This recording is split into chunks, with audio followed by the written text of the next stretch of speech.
Welcome to episode 38, part 2 of Your Kids and Their Bodies, Body Safety, and Body Image. Let's dive in. Boy, girl, mom and dad here for the good times and the bad. Gender norms and stereotypes to making sure that the butts are wet. Boy, girl, mom and dad want grown-up time, you're going mad. It's a trip, but we'll guide you through with tips and tricks for boys and girls too.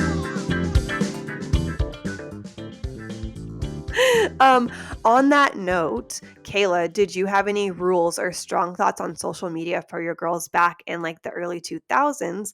And would you change anything about any rules or lack of rules you had back then for today? Absolutely. Again, you don't know what you don't know, and um, I feel like we had a really good open communication on it. But I was naive about computers, and I did not pursue it as much as I should have. Um, so yes, I wish that I had been more um, strict about what is it you're listening to, who are you listening to, and everything else. And but the caveat the caveat is that if you try and censor everything, then they're going to hear it, and you want them. It's like you want to give them roots and wings. I want to ground you, but I need to give you enough room to fail so that you can fail under my wings. But again, Kami, You were saying that you weren't strict, but yeah, Kami, did you visually seem like you really want to jump in here? Yes. I feel like Kara and I were really good kids, and not every kid is the same. So to be held to the same standard across every child is obviously not realistic.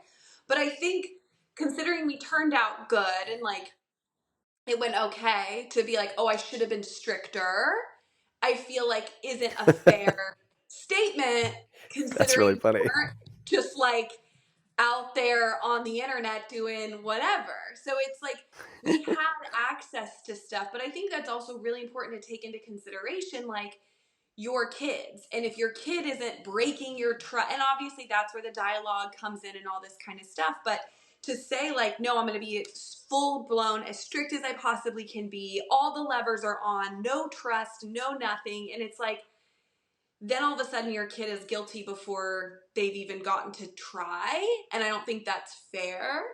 So I feel like, yeah, Kara and I, like y'all were strict.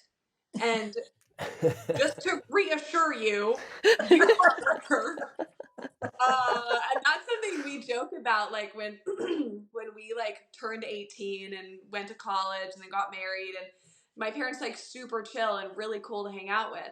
But Kara and I have both joked like, where were these people when we were growing up? Because we were not this fun, and it was not this fun, And obviously they were like, it's you try raising an adult, like raising a human being. It is a very weighty thing, of course, but yeah, just from the like permissions and technology, you did a great job, but like, and I just don't think that like, I think the permissions and the maintenance would be different now given what social, like we had Yeah. AOL, we barely had like MySpace, like yeah, like you had a couple things to monitor. So yes, of course it would be different now, but I don't think the inherence is like, oh, I should have been stricter. and to your point, Kami, when y'all were in your senior year, Of high you did school? not have a curfew. I did not check on your grades. The thing was, you tell me where you are, because that's what a courtesy would be of anyone else. But it was off because they were going to college. And if they were going to cut loose, I had rather them cut loose under our umbrella, under our, roots, as opposed to them just going nuts, in college and everything. So I think it's important for parents to allow their children to do things and to fail, so that you can help them learn lessons. And if you try and protect too much, then it could be damaging, in that they don't trust themselves. They're always going to be looking to you to be that guard. There's a book that I read in a book club, and it's called like The Gift of Failure, and it's basically allowing your kids to fail just because it shapes them. I mean, in the most basic of sense, like you want your kid to learn how to lose at a board game, right? Like that affects a lot of different things. If they can't lose, then you're not really fun to be around. Um, Side note, Cami, on what you said about being good kids, because I know that y'all were good kids, but just to define that, you want to say what you mean by that? Just because something that we talk about is that like all kids have good inside. Yes. And so what do you mean by that? Y'all were good kids. Yeah, I appreciate that. I feel like we were, for the most part, respectful kids, kind. Kara was mean. I would never. Kara is not here to defend herself, Cami. Let's keep it on you. Ironically, that was a very mean thing to say. So who's Put mean? me in the Really? comments, Kara. I'm sending this to her. Yeah. Um, no, I feel like, we were respectful, we were kind, we had good friend groups. We, like, I think we pushed boundaries in normal ways that kids did. And I think we were met with like equal ramifications to those things. But yeah, we weren't bombing out in school. Like, we were getting good grades. We were, participating in church. We were doing extracurricular activities. Like, we were very like present, well-rounded ish, kids. And so I think in that sense, I mean good. And you're right, there aren't just like good and bad kids, but we weren't, I think, as rebellious as would denote even a stricter stance. Well, you were quite rebellious when you were young. So let's be sure. It's like two. I think about that story, Kayla, about you having to like tell Cami to get back in bed, like from looking underneath the door. Yes. I was Which is stubborn. hilarious. Mainly because we're living that, but yeah. Kara, Yeah, what? Kara was always my cuddle bunny. So Yeah, I know we've spent a lot of time on the technical pieces of this, but just so people know, there is a line in the new like kids monitoring softwares where there are things that are just never allowed. You kind of shut the door on certain websites, and you can control what they are. And then there's monitoring. So like to your point, Cami, it doesn't lock everything down. It just kind of lets you know, like, hey, so you're aware your child has started to access these kinds of sites. That way, you as a parent get to choose your boundary, like not only what they look at, but what you want to address with them based on what they are accessing on the internet. So it's not for surveillance purposes as much as it is a tool for you as a parent to know that it's time for me to talk to my child about this thing, or it's time for me to coach my child as to why we don't do this, but I'm choosing to let it be available so that they can exercise that self-control. And it's not just a hard boundary or a always shut door for them. So yeah. Yeah, and not to put words in your mouth, Kayla, but maybe what you meant by saying you wish you would have been stricter with social media, because to Cammie's point of view, already being strict, of like you didn't know what to be afraid of, what we know now, of like how accessible everything is. Like I think about, I know Cammie and Nick, we love Bo Burnham and his whole thing about, kids under 18 shouldn't have access to the full internet Yeah. as it is, just because it's a scary place. Maybe that's what you meant.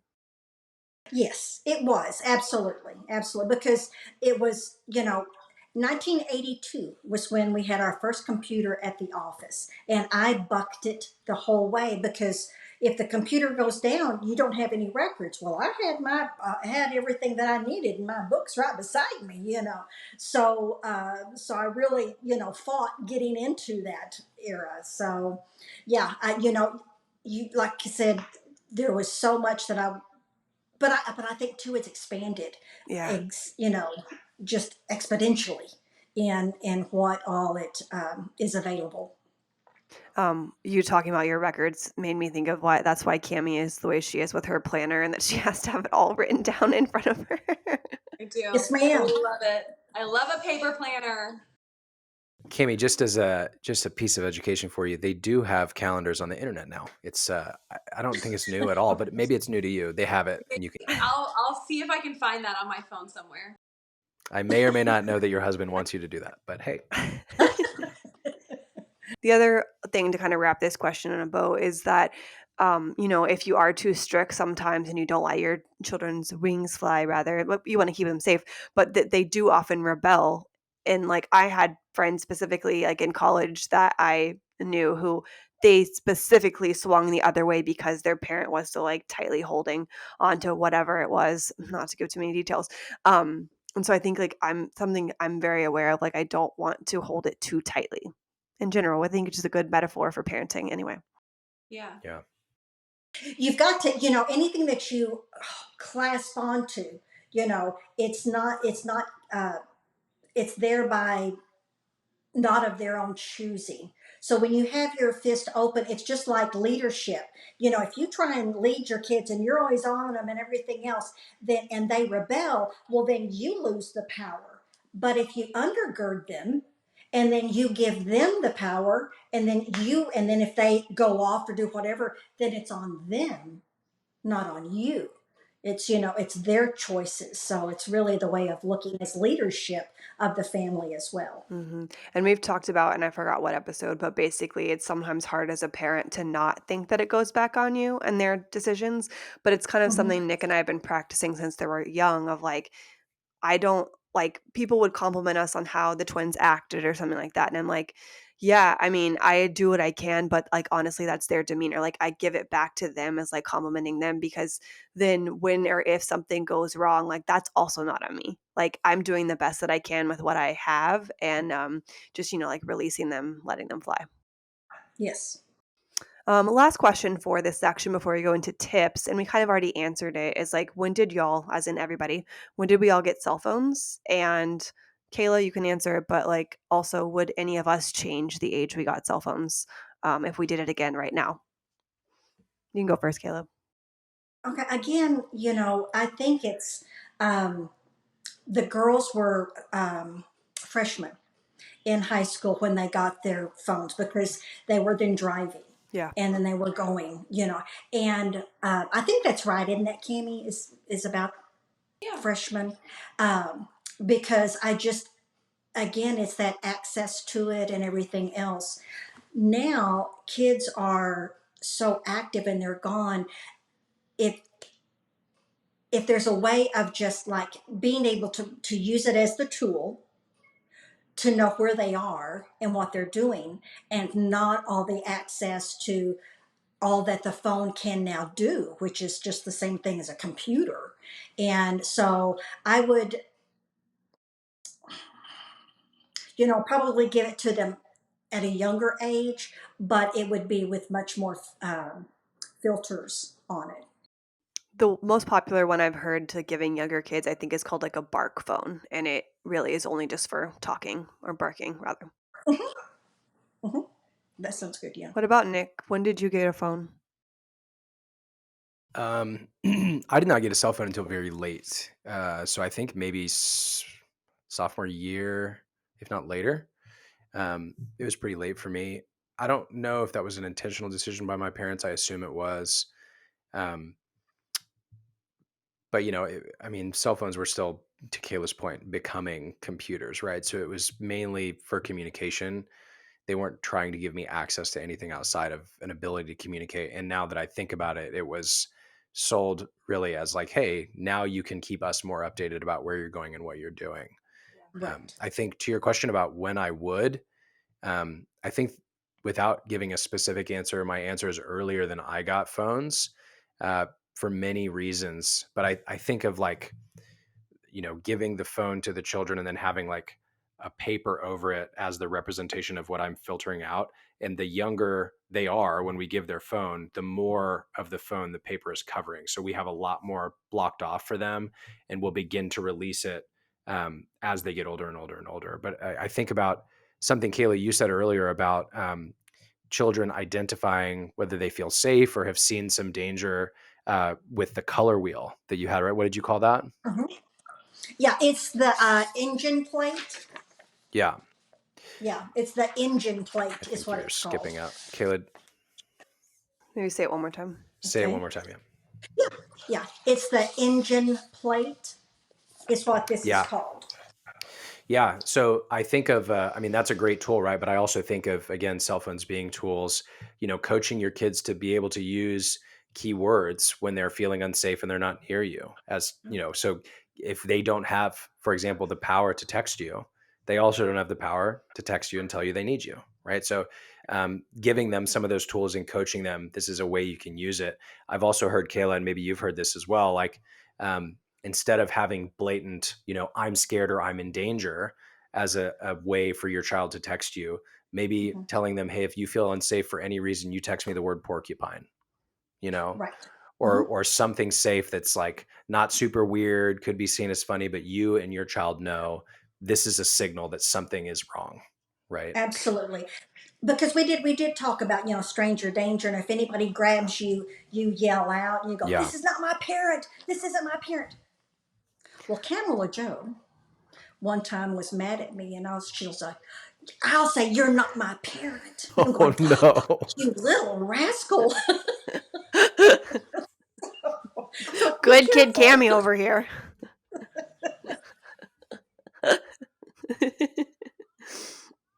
I'm sorry. I was 12 when I got a cell phone, I think, 7th grade. Which I think I was kind of like the last of my friend group to get one. And I remember I had like this Sprint silver flip phone and I had text messaging, but I had to connect to the internet to text. So it looked like an email inbox. And which I think is just wild. It's like my phone had full internet access. And it was really just to text. I texted my friends like after school, but it was really just to call my mom and talk to her or and text her and see like where I was after school, which I was fine with. I don't know that I would give myself like unfiltered internet access, which I didn't do anything with it then. So it's all good, mom and dad. But that's probably something I would change. A question that just came to me though is like, how do you feel about like location being on? Just because it's popular for friends, to share locations and things like that. But I know with parents, it can be seen as controlling. And like I know people who, would go leave their phone in a different place. I want So Kayla to answer based on her expression right now. wait, let me finish.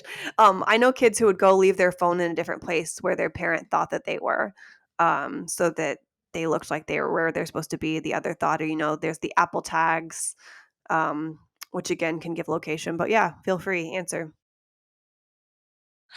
Well, see,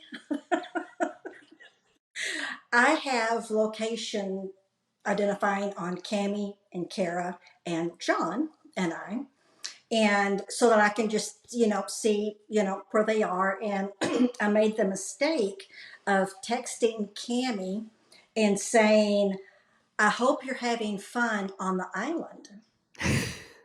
And Susie, a friend of hers, she goes, "That was your mother? She has tracking on you?" And I thought it was kind of cool. And they're going, "Kayla, that's so stupid. Don't remind her that you have tracking." So I think it's great. Everybody should have it. I'm not anywhere I'm not supposed to be. So like Yeah. I'm like fine. You can keep an eye on me. I don't care. That's how I feel. Yeah. I mean, again, I think it's all these things are you want to, you protect your kid, and I think it's good. But like, kids are smart, and like they'll go put it at Yeah, Susie's house there and are be like, workarounds. bye. Yep. Like if they want to figure it out, they will. And I think that's where it like always kind of comes back to more of the like relationship they have with the parent. Why do they feel like they need to lie to you? Why do they feel Right. like they need to leave their phone behind? What environment have you created that they don't feel like they can tell you like, hey, I'm going to go to this party. I'm not going to drink or do whatever. Like, but I want you to know and blah, blah, blah, versus feeling like they don't feel like they can. I think that's. Yeah, more I money. feel I'm a pro location always person, but also to your point, Kami, you're reading my mind. Like the kid is not going to try and hide their location from you unless you have interrogated them about it before, or they're consistently going places they should hide. So, it's not a scary thing unless you're going to scary places. But I think like Yeah. if we have it on and, you know, I mean, Cami, if you have location on your kid and your mom's always like, why did you take that left turn? That's a really terrible way to go. Like, and it's just so incessant that she's clearly micromanaging your location. Then it feels uncomfortable. Then it feels like you're tracked. Then you don't want to, then you want to explore ways to leave your phone in Susie's purse and not your own, like Yeah. it's, we shouldn't have so much pressure with these tools that we're making our kids feel oppressed. Yeah. Yeah. Yeah. I which is, it's the way that it is in a lot of ways, but it's such a different time from being able to like grab your bike and go out and be back, before the sun sets, and some of this more of just like openness and not so Yeah. fear management based parenting that is harder in bigger cities and some of that. But yeah, I think that allowing kids to sort of have these reins. I am not a parent. I'm the only one here not a parent. So it's easier for me to say some of this stuff. But yeah, I think it's just like kind of allowing kids to sort of have a bit of that space and autonomy that they know that like I can get to that on my own. I'm allowed to walk 7 blocks up to the grocery store, buy the things I need to, and walk back home. Like I am capable and like Yeah. I can do this. There's certain, I can't remember if it's a book or a study TJ and I were talking about, but just about how building that in kids is really important, because if you do everything for them all the time and manage everything for them all the time, like they eventually become adults that do not know how to function for themselves. And so Yeah. I think like I know that's not fully like what we're talking about, but I think it's a very slippery No, it's slope related to for No, get sure. it goes into our next section of like tips for prevention. So, you can finish what you're saying though, if you want to finish their thought and then Yeah. go into the tips. Tips for sexual abuse prevention. This goes obviously beyond being aware of the situation you're putting your child in, like by not letting them go to a person's house who you don't know, or letting them to go to the bathroom by themselves in a public place, that type of thing. So, the first thing is just talk to your kids about it. Be open with them. There's a course that I took with my mom group called The Birds and the Bees.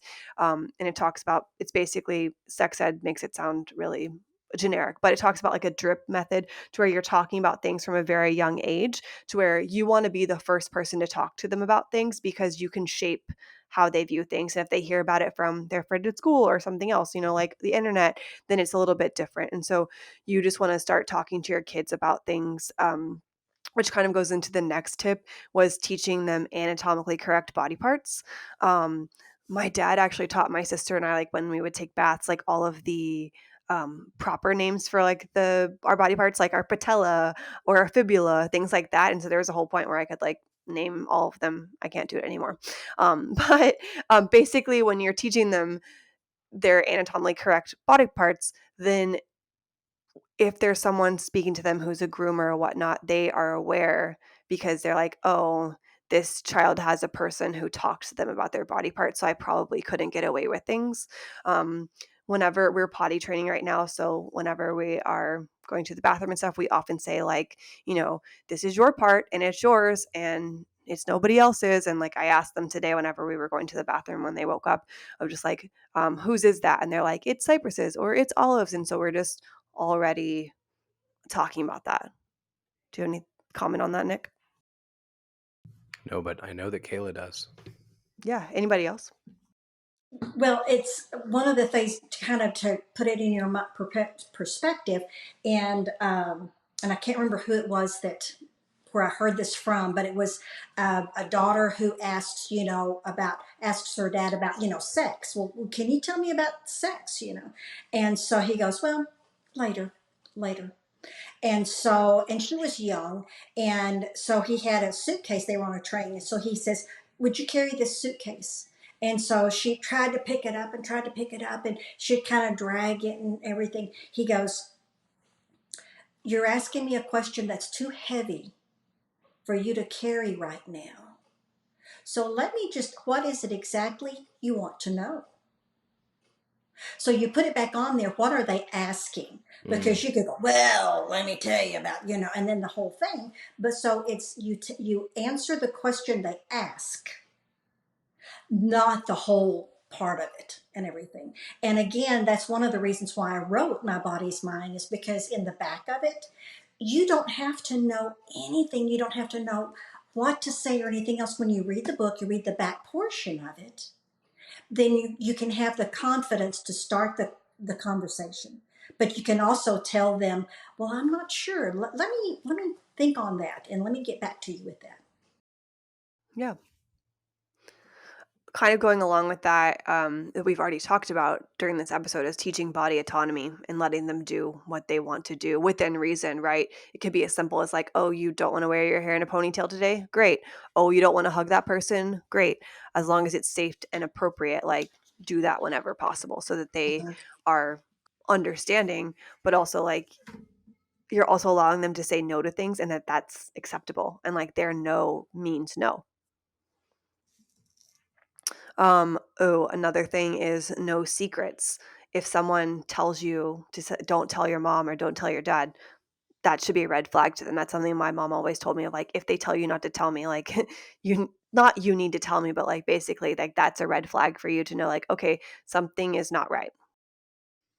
I feel like that's also kind of a red flag for adult conversations as well. Like, if we're having to say to each other, hey, don't tell her or him I said this, but you know, you may be communicating negatively about, seems similar. Yeah.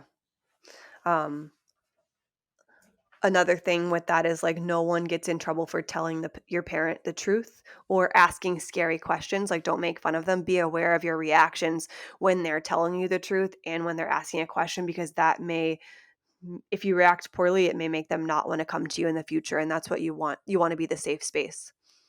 I feel like, Kayla, you said this earlier, right? Like if one of your children comes to you and says, oh, like, I'm not comfortable with Uncle Jim or whoever it is, and you kind of say something immediately like, oh, that's ridiculous. He's our uncle. He's great. He's fine. Like that dismissive language, or not really, you not hearing them, is not going to promote them to be comfortable to come back to you in the future, right?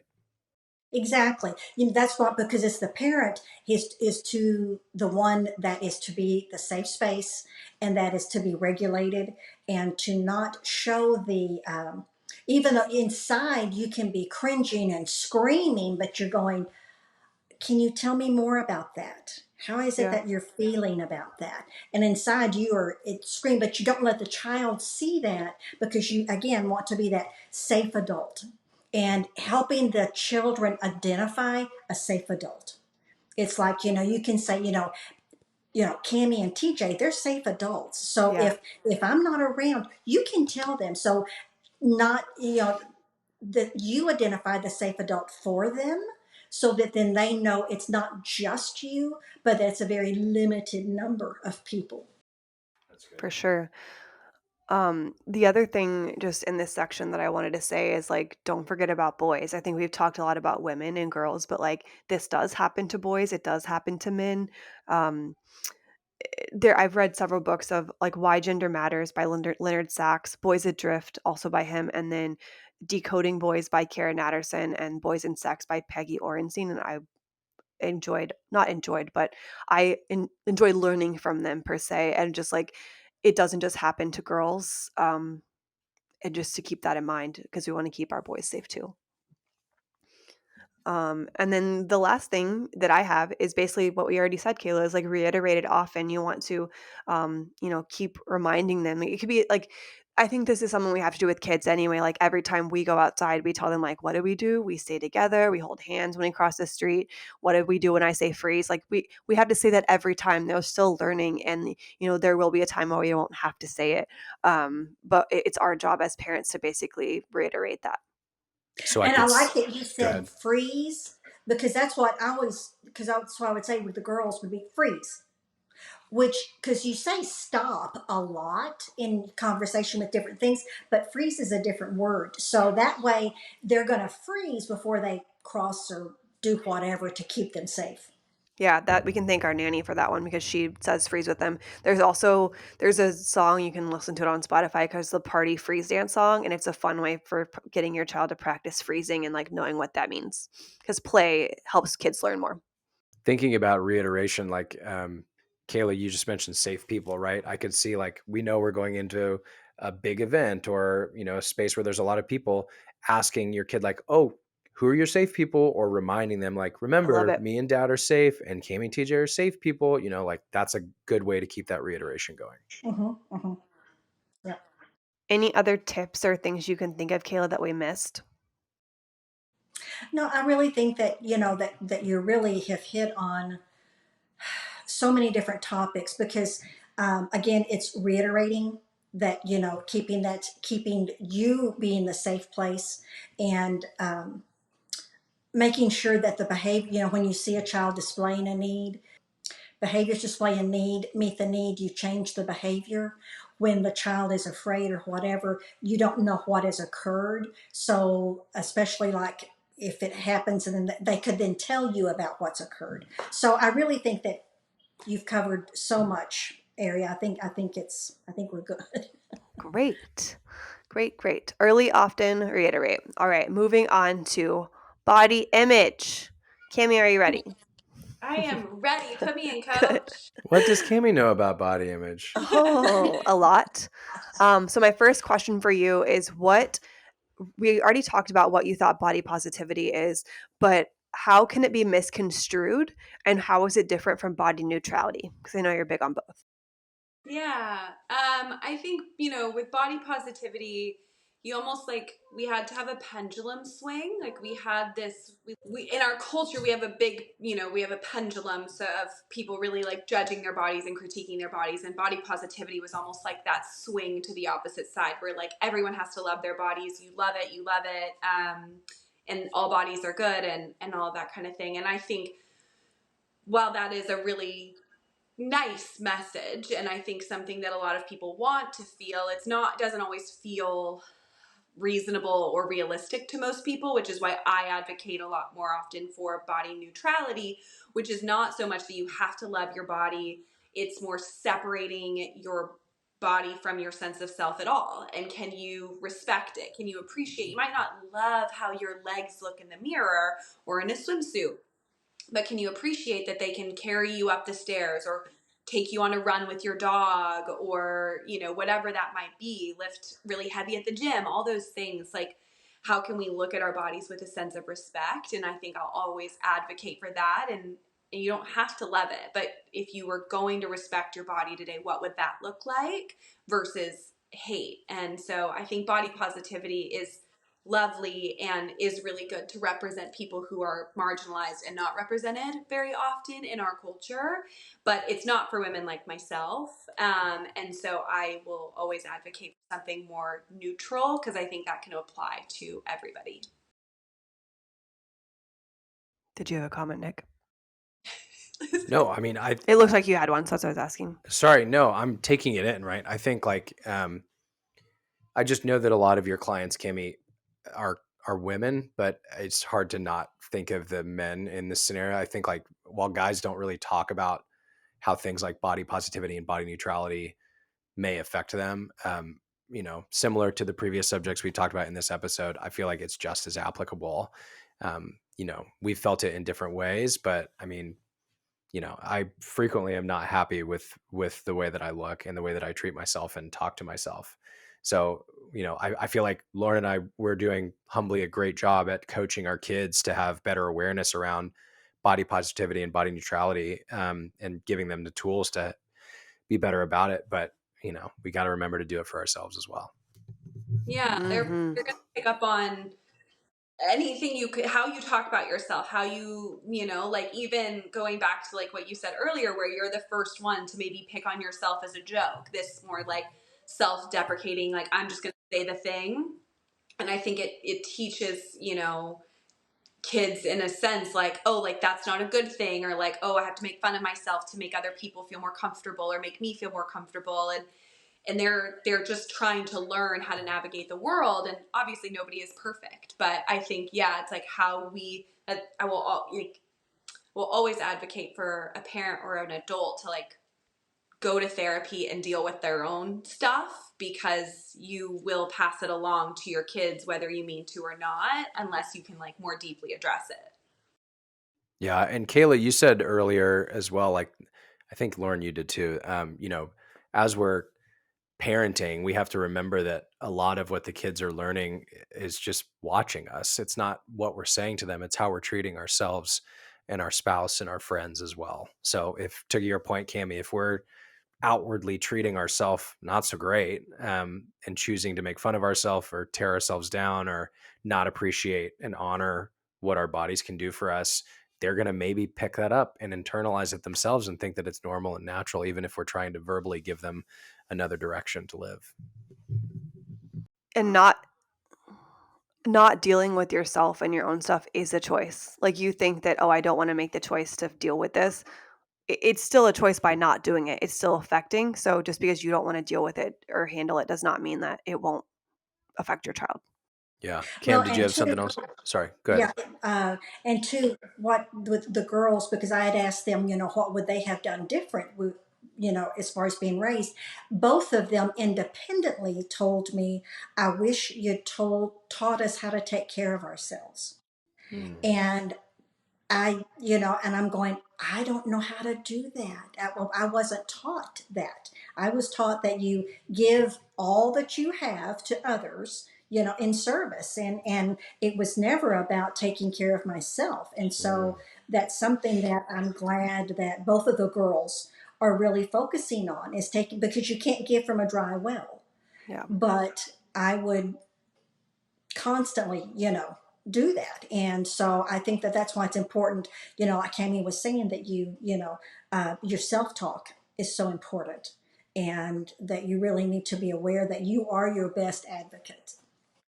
yeah. Yeah. Lauren, we've talked about that before, separate from this subject, but with respect to parenting, like how there's a negative effect to not paying attention to ourselves, so that we are able to show up as great parents, right? So, like, do I want to be away from the kids so that I spend an hour or so a day at the gym? No, but choosing to prioritize my health shows them that they should also care about their health. Not to say that everybody should be doing that specific thing, but just, dad has to go work and can't play with the kids all the time. Mom has to go work and can't play with the kids all the time.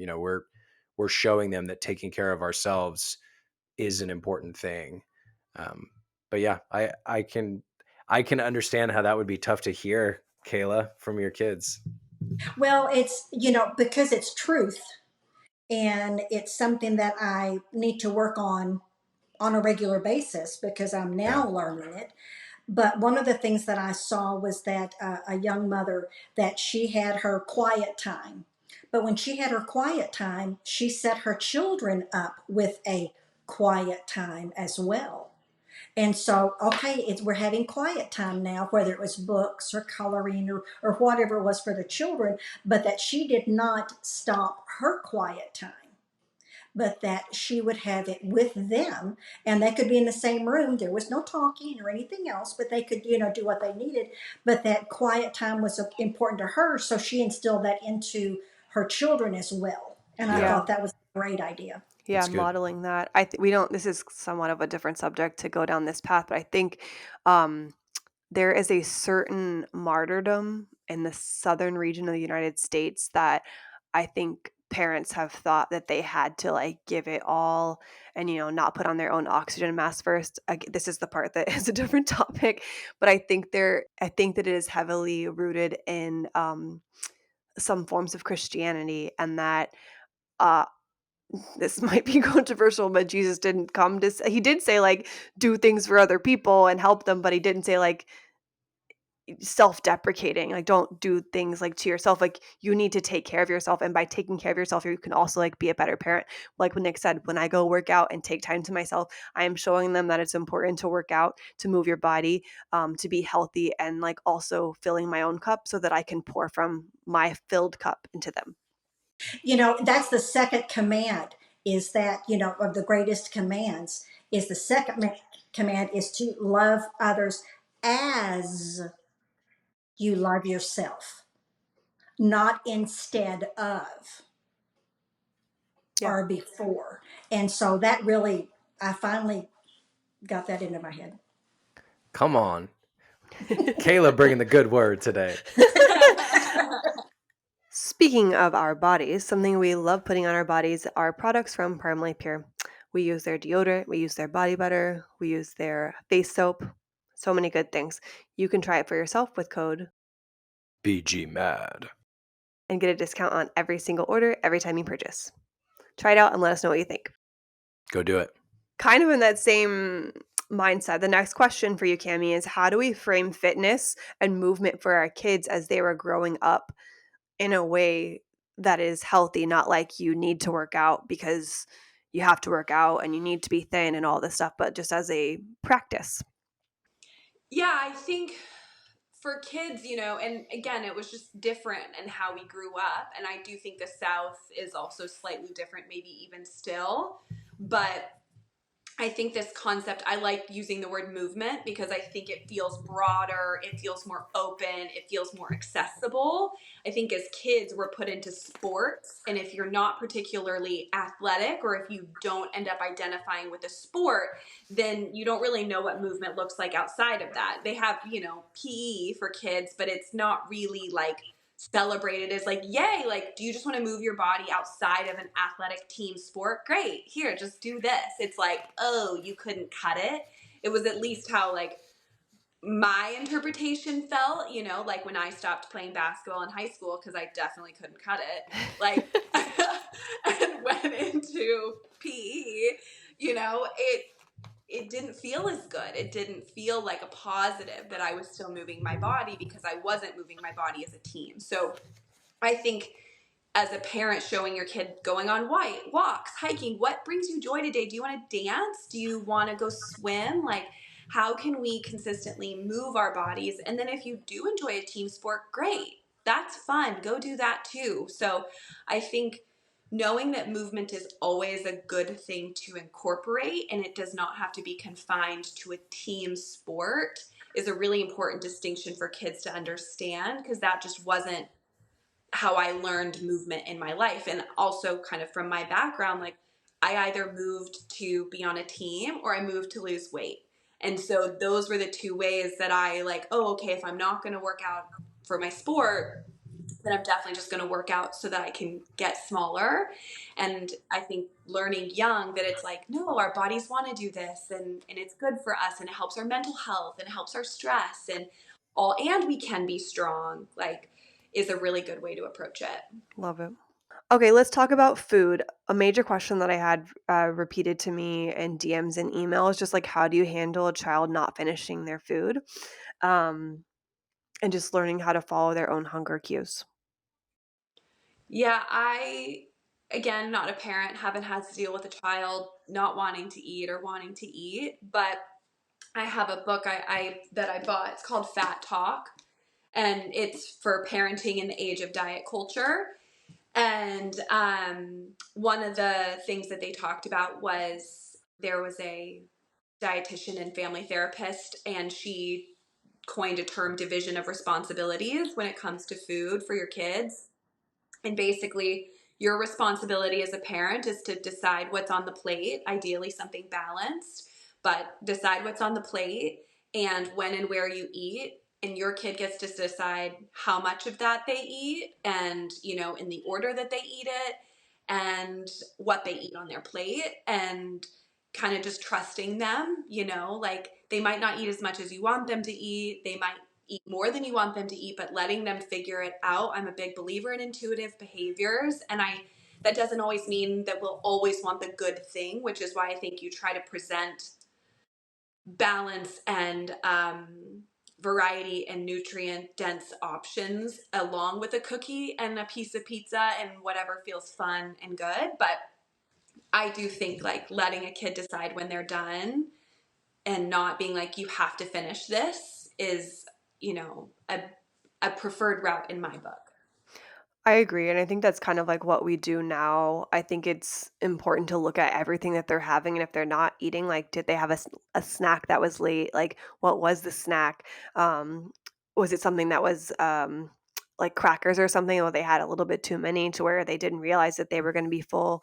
Um, the only time I ever like make them take a bite, I'm like, please just take one bite, is like if I know that they're going to like it. Uh, and it's not in like it sounds like forceful, but it's not. Well, I've mentioned it before, but a lot of times I'll have them sit with me on the counter while I'm cooking, and they're really interested in what the ingredients are, and that's how I get them to try new things. So um, I think sometimes I worry about what the twins are eating, but then I just sit back and think like they eat a lot of really good stuff, and like a toddler has a fairly small stomach. Um, and that we're offering really good things and they're getting everything that they need. And I kind of just sit back with that. But I think forcing it, you can have a lot of triggers and things like that that are created later on. They must be their father's kids if they like to taste ingredients on the way while you're cooking, because that is me. Yeah. Yeah. One of the things that, and this probably isn't good advice, but it's what I did. And I, when we had Brussels sprouts, and the girls would say, "What?" And I didn't put any on their plate, and they're going, "Well, what's that?" I'm going, "It's adult food." What? No, this is for adults, and everything. So, because I didn't think they'd like Brussels sprouts. So I made it Not where the way we made it then. and they wanted it, and they're going, "Well, I like this." Yeah. I mean, to your point, everything tastes better off of mom's plate. Like the other night I made spaghetti and they typically like spaghetti. They'd had wanted nothing to do with it. The next night I had the leftover spaghetti and they came over and were like, "What's that?" I didn't make it that for them because they were going to have something else. And of course they ate it off of my plate. What if I was trying to eat? This is like a side note, but I really think like we are raising our kids and putting them like we are their foundation, and I didn't really know about like calories and counting calories and any of that until I went to college. So that I will say like I come from a family of what you would call like thin privilege, so I wasn't really thinking about food and dieting because my parents didn't do that. But like I would go out to eat and it was with my friends in college, and like I would get the cheeseburger, I would get the nachos. I would like literally when I was rushing to get food for lunch, I might take a big like hoagie sandwich bread and slap cheese on it and put it through the toaster, literally eating like a grilled cheese sandwich essentially for lunch. And it didn't dawn on me to worry about that or like switch from sour cream to Greek yogurt until I was around other girls doing that. And I know it's like a rampant thing in college of like eating disorders and things like that, but I don't know. I just think it's a not to toot my parents' horn, but I think it's like a beautiful thing. Like I can see how raising kids and shaping them in a way it prolongs being exposed to certain things, and like my mental health around that is better for it. Yeah. Yeah, I feel I would never advocate for calories with kids. I think like as a parent, the best thing you can do is just like know that you're providing them like a variety of nutrients, and also knowing that like it's okay if they're going to eat like chicken fingers and macaroni and cheese and all those types of things like regularly. They're kids and they might not want the Brussels sprouts. But yeah, I think knowing that there's like variety and nutrients is just one of the better ways to approach it versus and that also goes to you as a parent to not talk about the calories in it. Oh, this is too many calories, or oh, this is so unhealthy, or oh, this is that, like that's where they learn it from, especially young. I was talking to our nanny about this question, and she said the comment that like kids are typically pretty intuitive with their bodies and they want to eat, and then we as adults kind of train them out of it by saying like, okay, take 5 bites of your broccoli or whatever. We kind of make them unlearn it, which I thought like, oh yeah, you're right. Like they do eat what they want and they stop when they're done. Mm-hmm. Yeah. I wonder, Cami, if you would agree, like that, food is kind of a tool as well. Like there's a right way to use it and a wrong way to use it. And not so that you look a specific way, but so you're able to promote health within your body, right? Like, for example, we know, excessive sugar intake can have negative effects on the body. So there's probably, this is conjecture, me extrapolating, but like there's probably a way to, model that you limit sugar in your own diet and help do the same thing for your kid without connecting it to, oh, you'll be prettier if, or you'll be, smaller if, right? I'm curious if you've thought of that. Yeah, I think I think kind of like what Lauren was saying in the sense of kids are really intuitive, and also like I think it's a lot to take in as a kid of like, how did that food make you feel? Do you feel sleepy and tired? But I think you can point out Sure. like if they're having a sugar crash, like, oh, like maybe we had one too many donuts earlier today and like that's kind of why your tummy feels yucky and that's okay. But like maybe we remember that next time, you know. I think kind of trying to correlate how they're feeling based on their foods and always promoting you know, a diet that like we know will make them feel good, but at the end of the day it's just like that's not all the time why I eat. Like I don't eat pizza solely because it makes me feel energized. I eat it because it's really good and it's Right. like there. So I think you kind of try to balance like a bit of this morality around food. It's like you're how you talk about it, how you put a salad on your plate with a piece of pizza so that you're like, and you explain like, oh, I'm just getting the fiber and all the yummy veggies that goes with this. Like, Yeah, and it's we can have additive. pizza, which is good for us. Like, how can we add into our plate versus like, oh, I don't eat a lot of sugar. It's like, oh, I absolutely am going to have a cookie or two, but I'm going to save room for dinner, or I'm going to have it alongside something else so that, you know, my body feels happier when I eat it.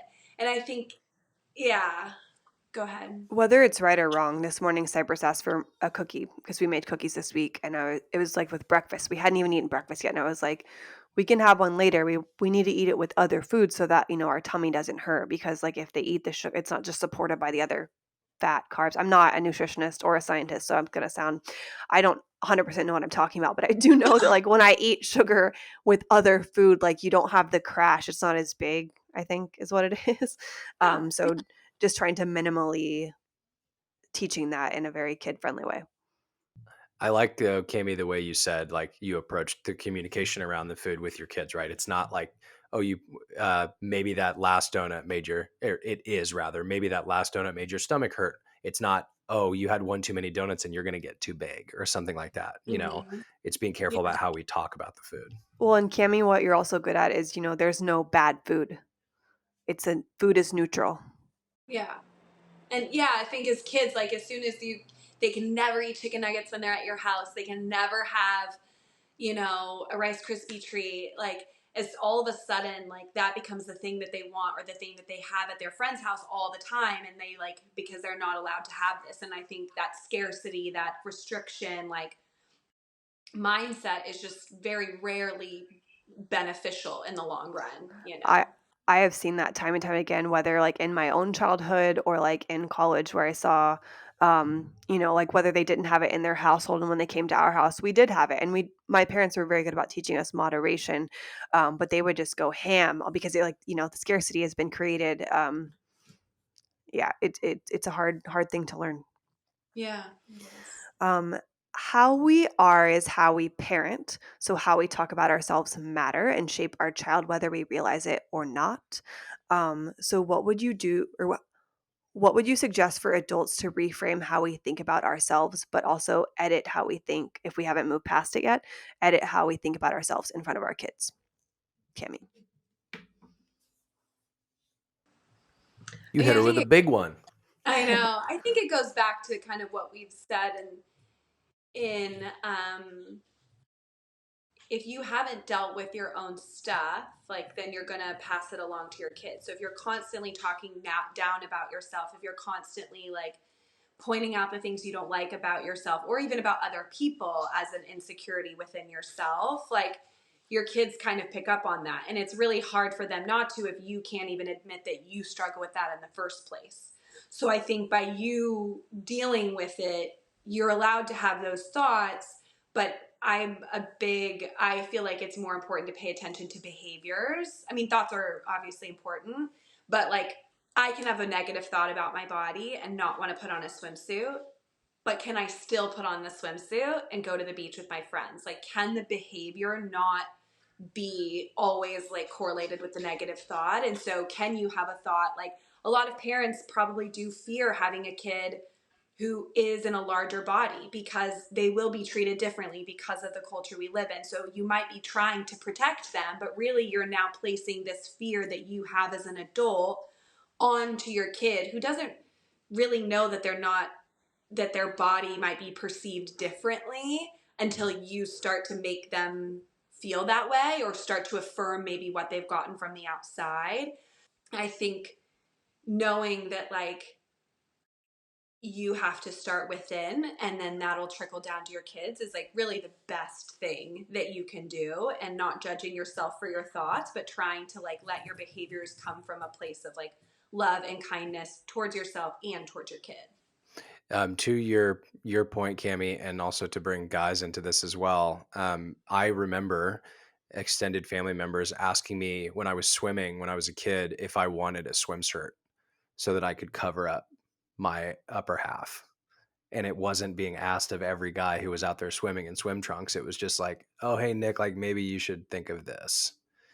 So, to your point, how we think about the communication towards our children does matter that much, and how we, to your point, make those same decisions for ourselves to model that great behavior and the love of our own bodies does matter. Cami, what would be your first step if someone realized like, oh, I've been taken a hold by a diet culture or like have that societal trauma with my body, but I need to redirect my thoughts and myself? Like, what would you suggest their first step be to make that change? I have so many first steps. Okay, Can I you give have three. 5 first steps? I'm just kidding.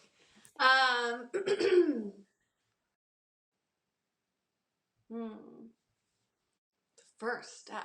No, I feel like when you start to see it and when you start to acknowledge it, I think the awareness of it is, if you can start to be aware of it, you can start to dismantle it.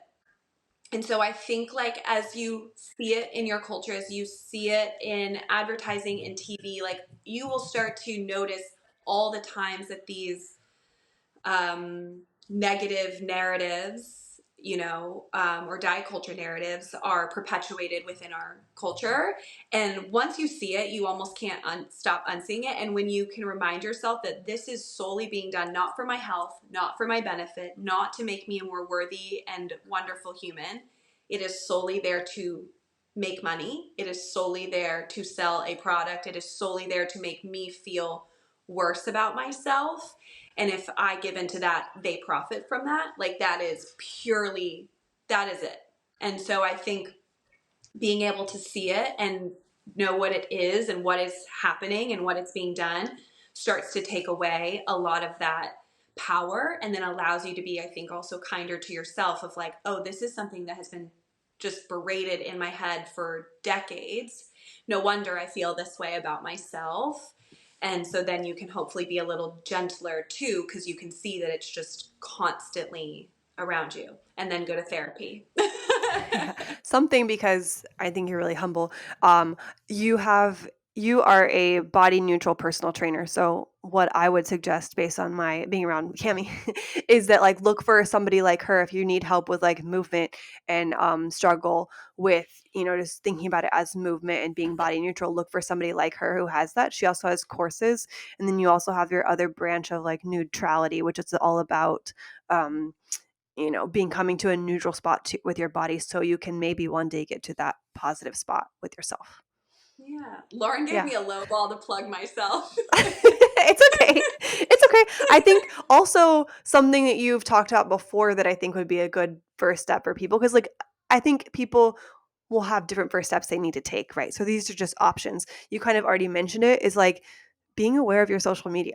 Mute the person you need to mute. It is not personal and you need to think about yourself. Like if that person makes you feel bad about yourself, even if it's unintentional, it is not bad to unfollow them or mute them. I had to do that quite a bit whenever I was very early on postpartum with the twins, just because it was hard for me to see other moms who literally just like bounced back so quickly, which there's nothing wrong with that. It was just like hard for me to see. And so you have to like, put yourself first in that and figure out like what is triggering me and how can I not be triggered while I work through that not becoming a trigger anymore. Yeah. Because it's not about them at all. It's not a reflection of them. It's something that they're doing and it's bringing up something in you. It's about you always, like, and not in a egoic sense, but it's like to be able to say like, it's not about them, but it's pointing out something in me that I need space to work through.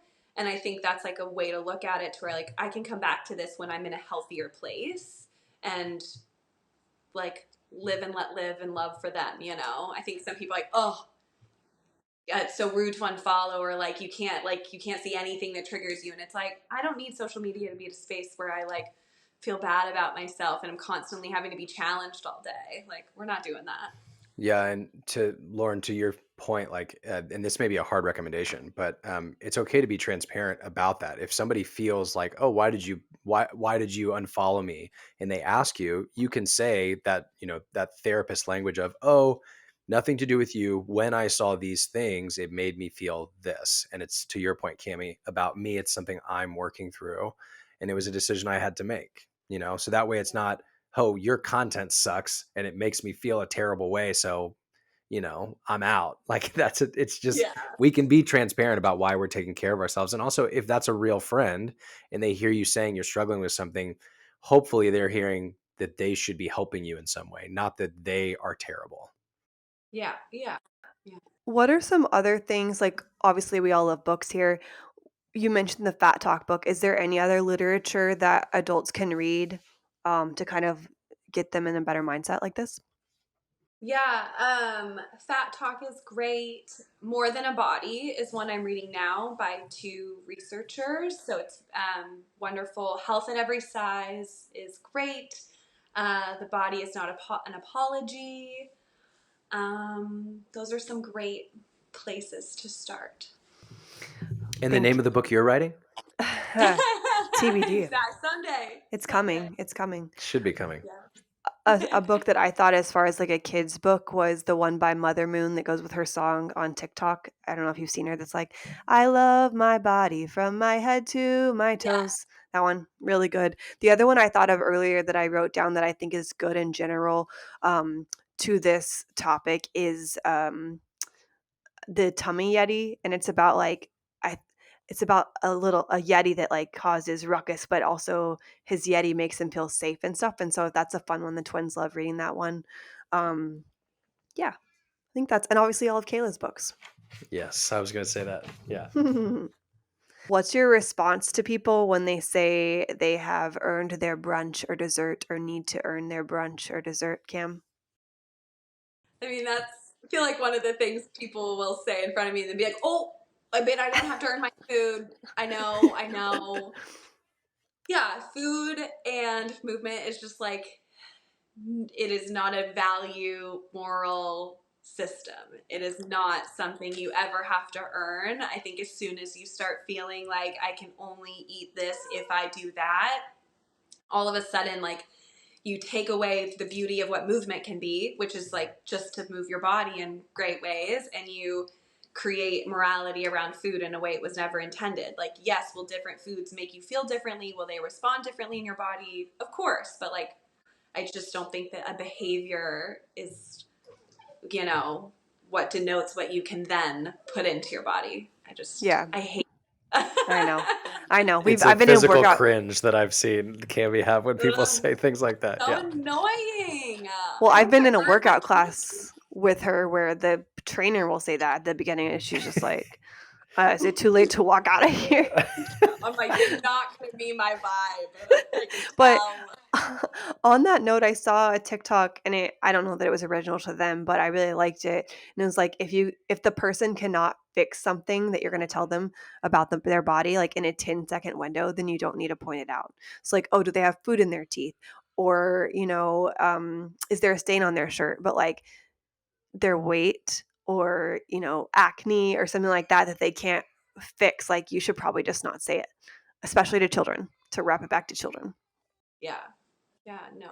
No body comments ever. And like one last question before we go to the tips, Cam. Do you think if you would have had social media later in life, like not as young, that it would have affected your body image in a positive way? So said another way, if you had had to wait, like I had to wait until I think my junior year of high school to get Facebook. Um, do you think if that would have been prolonged, if that would have changed at all for you, or you were still you were already on the trajectory? I was already in it for myself. TV and magazines. I did a whole, like, I don't know what my high school thesis paper was, but like on this topic well before I was really deeply on any sort of social media. It already very much so felt oppressive to me. So I think had social media happened any sooner, it would only have been much worse to then not only compare myself to a celebrity, but compare myself to somebody my age, or close to my age. So yeah, I was already pretty in it, unfortunately, younger. So I don't think waiting longer to get on social media, that wasn't the trigger for me. Hmm. And if I can say something Please too, do. as the mom, I didn't know. I remember the one time I was taking Advocare, and then Cami had commented on that years later, but I did not know her struggle, and I was not aware of it. And I felt like we had a really open communication, but that personal struggle that she had within her, I was unaware of it. And I just, if parents can really kind of break out and say, how are you feeling about this, or ask them different questions, or talk with them about some of the sensitive subjects, but some way of of really checking in, especially with your daughter, but of course the sons as well. But just to be cognizant of it, to where it's not just that they're suffering in silence and you're not aware of it. Yeah. Definitely modeling the behavior, which kind of gets us into like the tips for good body image in general with yourself and with kids. So these are basically things we already talked about, but like wrapping it up is like commenting on things outside of physical looks. Like you can say they look beautiful, and like something Nick is really good at is, he doesn't just tell Olive she looks beautiful. He also tells Cypress, which I think is important for like males to hear. Um, but also say like, "You're so strong," or "I like your smile," or "I love being around you," just to like reinforce other things that they are more than they look, because our comments, kind of train them to like, my looks are what's important to me in society. Okay, also, don't just not say bad things about yourself and your body, but say neutral things about yourself or good things about yourself if you can in front of your children, so that they're like hearing you talk about yourself. And then that, positivity and confidence can be instilled in them too. You've talked about this, Cami, already, starting affirmations, and you too, Kayla, starting affirmations young. Right now, we do this like at bedtime, like before we say prayers, like, and our nanny does this too with them. And I think it's really important because there are times when, like, Cypress was struggling carrying his scooter down steps, and he was like, "I'm strong, I can do anything," and it does work. And like, there's studies out there that like, even just like as an adult, you say the positive things to yourself in the morning, or maybe it's things that you are struggling with specifically, and by doing that, you are more likely to do that. Hmm. I know. I feel so. I love that they do that, and that they already have those like mantras built into them from such a young age. I think it'll be really, really cool. Yeah. The other thing similarly, is talking to their stuffed animals, or like, a bear, whatever, their dolls, whatever, and not only doing affirmations for them, but also like talking about your child to their stuffed animals, so like they're hearing it. And I feel like that, like hearing someone talk good about you, is, I think, really empowering too for them. One time, Lauren, when Cami was with her little doll and she was going, "Now, sweetie, now, sweetie, now, sweetie," I'm going, "Where does she get that?" Well, then it was probably a day later. I'm going, "Now, sweetie," whoop, Yeah. that's where I didn't even realize it until she was saying it. So even unconsciously, we say things that they pick up. Yeah, we've noticed that too. I'm like, sometimes I'll be like, "Oh my gosh," and the other day Cyber's like, "Oh my gosh, oh my gosh." I'm like, I know that I say that in a good way or whatever. Similarly, when my dad would play Barbies with my sister and I, he would act out scenarios, where like Ken would have to come to the front door of the Barbie house to take Barbie on a date, not just honk the horn. Like he would go through the whole motions like, that's not okay. You have to come in and like open the door, of just like, you can already be modeling things of what a good version of that looks like. So they're like instilled in their lives. So I think is really sweet. Yeah. Onto food. A big one that I think nowadays is what people do, and what we have done is like giving dessert with dinner versus after, saying like you have to do this and like let them eat, because then you're not putting a restriction on the sugar. If you're worried, like I said, about their food intake, just reconsider their snacks and like create a schedule with them, but don't be afraid to readdress the schedule. And when you're feeding them the snacks, make sure you're giving like a well balanced snack, like cheese and crackers, not just crackers, or peanut butter and apple, so that they're filling up in kind of a way that they can tell they're filling up, and it be a little bit better than the empty. And not that it's bad. We all love crackers and chips here, but just a way that they can feel better and like eat better at actual meal times. And then also, Cami, like you said, offer a variety of food in general, which is good to do because our bodies need it, but also just so that they aren't stuck on one food and won't eat other foods. Or we were having a conversation and they said that like the kids were losing their safe foods because it was being forced on them and they didn't like them anymore. So I think pushing any kind of way can be a struggle, even if you think you're doing the right thing. Like we talked about, not just being body neutral, but food neutral, and that no food is good or bad. And instead talk about what they can do for you. I know that's sometimes like an older kid thing, but like, oh, do you want to, like, carrots have vitamin A, which is good for your eyesight, or talk about how they want to feel. Do you want to feel strong? Like, here's milk or whatever. Do you want to feel cold? Like, have a popsicle. So just like fun ways to see like how they want to feel, not just like, oh, we're not going to have like a popsicle right now type of thing.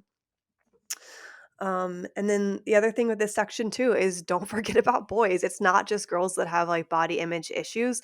And I think it's somewhat even, I know that being a woman is hard, but I think there's a lot of things that make a guy being hard, and that this is very much overlooked. Like, guys do have eating disorders. The book Decoding Boys by Kara Natterson was really eye-opening on that to me. She was the one who wrote The Care and Keeping of Being You, the American Girl book. I don't know if you had that, Cami, where it was like the girls in the towels, and it taught you about like puberty and shaving and brushing your teeth and just like taking care of yourself. Well, there wasn't one for guys. So she wrote the one for guys too, called Guy Stuff. So just like, I don't know, just the point of like guys have these problems too. And so don't overlook them.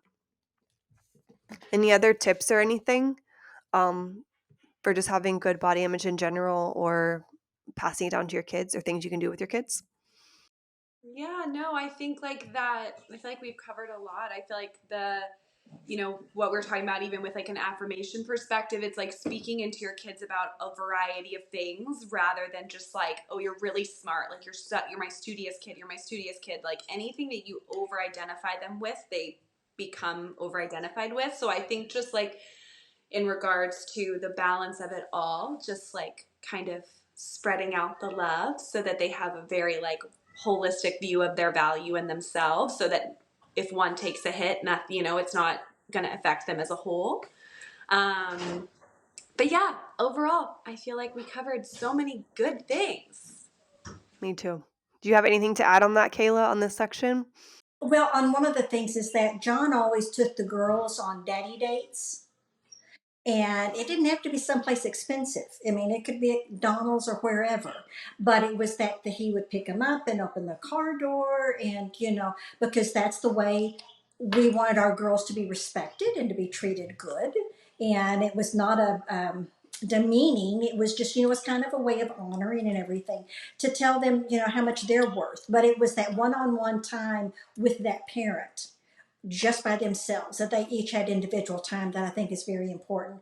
That and if it had a son, it'd been a mom and son date and everything. So I just think it's important, that one-on-one time, to really get into their world. That it's not all about our world; it's about them. We really need to listen.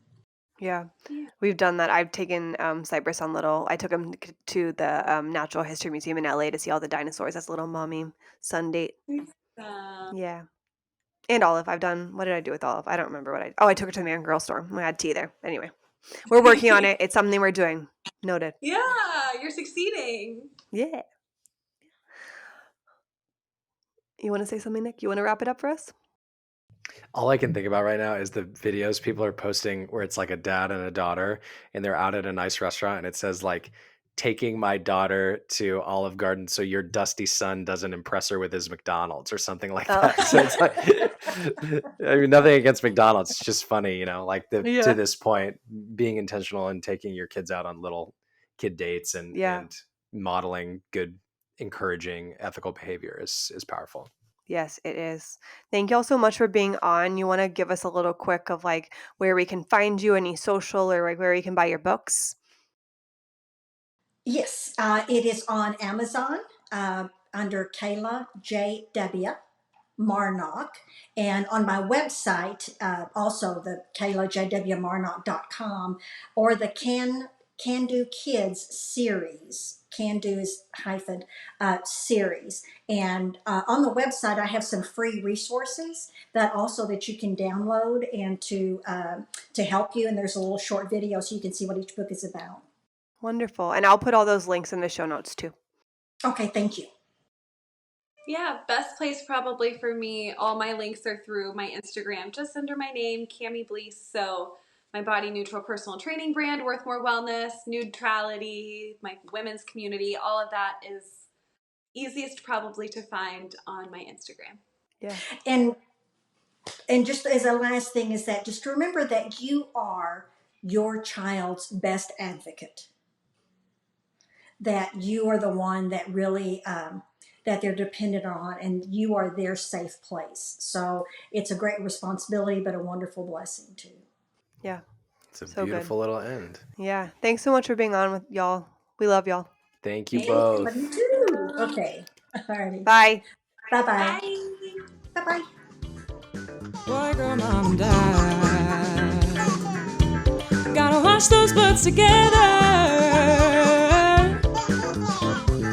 It's a trip, but we'll guide you through with tips and tricks for boys and girls too.